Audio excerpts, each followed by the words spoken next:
Good afternoon po, sir. First, create po tayo ng database.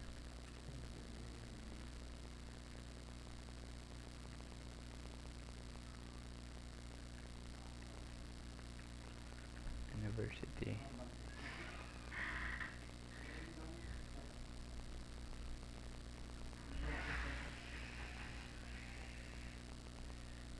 Ito po, sir. Na-create na po yung database. Then second, create po ako ng isa pong table.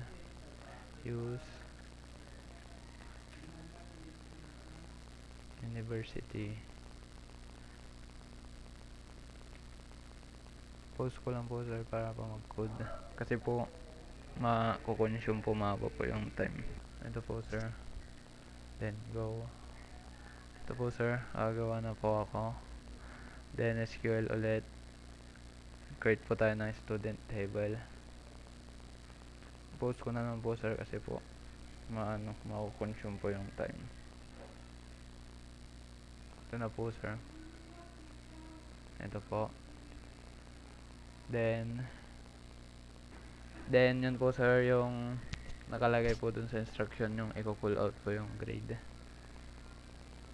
Use never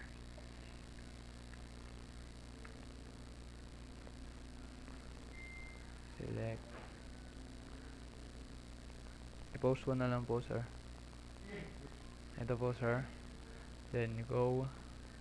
Ito po, sir, na-all out niya po yung 3.5 engineering. Then SQL ulit. Use University. Yung isa pong kailangan pong i-call out. Post ko na lang po ulit, sir. Ito po, sir. Nakapag-code na po ako. Then go. Ito po, sir. Then ito po, sir, yung Thank you po, sir.